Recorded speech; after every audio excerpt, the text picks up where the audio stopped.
آج ہم علم پر بات کریں گے۔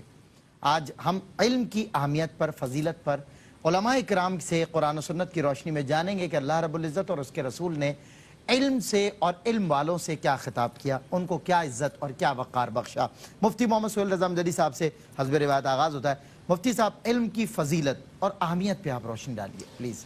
بسم اللہ الرحمن الرحیم، اللہم صلی علی سیدنا و مولانا محمد وعلی آلہ و اصحابہ وبارک وسلم۔ جی سلمان بھائی، بڑا ہی اہم سوال ہے، کوشچن ہے کہ علم کی فضیلت اور اہمیت۔ پہلے علم کی اہمیت پر ہم گفتگو کر لیتے ہیں کہ علم کی اسلام میں اہمیت کیا ہے، قرآن و حدیث کی روشنی میں کیا اہمیت ہے۔ اچھا، اس سے بڑھ کر اور کیا اہمیت ہوگی کہ پہلی وحی مبارکہ۔ اچھا، اس سے پہلے میں علم کی تعریف کر دوں کہ عام طور پر یہ تعریف کی جاتی ہے کہ حصول صورت الشیء فی العقل، کہ شے کی صورت کا عقل میں حاصل ہونا، یہ علم کہلاتا ہے۔ اور یہ بھی کہا جاتا ہے کہ اضافت الشیء بین العالم والمعلوم، یعنی عالم جاننے والا اور معلوم جس چیز کو جانا گیا ہے، ان دونوں کے درمیان جو اضافت ہے وہ علم ہے۔ اسے عام طور پر علم کہتے ہیں، اور کہا جاتا ہے کہ العلم نور، علم نور ہے۔ نور کسے کہتے ہیں کہ جیسے مثال کے طور پر سورج نور ہے، چاند نور ہے۔ یہ فقط روشن نہیں ہے، روشن بھی ہے اور پھر آگے روشنی بھی فراہم کر رہے ہیں۔ آگے روشنی فراہم جی کر رہے ہیں۔ آپ دیکھیں، کمرے میں ایک روم میں اندھیرا ہے بالکل، آپ جب لائٹ روشن کرتے ہیں، لائٹ آن کرتے ہیں، تو صرف لائٹ آن نہیں ہوتی، اس کے دائرے میں جو چیز بھی آتی ہے وہ روشن ہو جاتی ہے۔ تو علم نور ہے۔ علم حاصل جو اسے حاصل کرتا ہے، اس کے دماغ کو روشنی عطا کرتا ہے اور اس کے ذہن و دماغ کو کھولتا ہے۔ صرف اسے روشنی عطا نہیں کرتا بلکہ وہ آگے بھی روشنی پھیلا رہا ہوتا ہے۔ علم کہتے اسے ہیں۔ اچھا، اب رہی یہ بات کہ اہمیت اس کی کیا ہے۔ قرآن کریم میں آپ دیکھیں، پہلی وحی مبارکہ اقرا، کہ پڑھ، بسم ربک الذی خلق، اپنے رب کے نام سے کہ جس نے پیدا فرمایا۔ اب یہاں پر آپ دیکھیں کہ علم کی امپورٹنس کتنی زیادہ ہے کہ پہلی وحی مبارکہ ہی یہ نازل ہو رہی ہے کہ پڑھ، اقرا، پڑھ۔ یہ اس دور کی بات ہے۔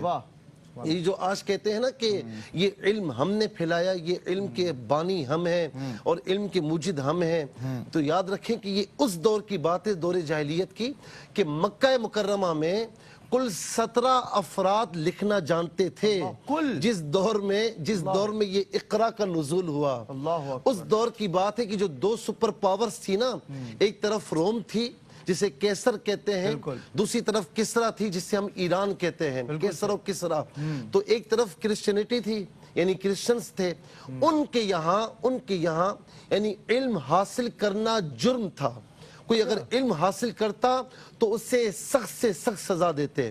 اچھا، دوسری طرف جو ایران تھا، کسرا تھا، ان کے یہاں علم یہ تھا کہ بادشاہوں کے سامنے جھکے رہو، ان کی بات مانو، بس یہی علم ہے، اس کے سوا کچھ بھی نہیں ہے۔ اچھا، اب یہاں پر آ جائے آریہ اور ہندو۔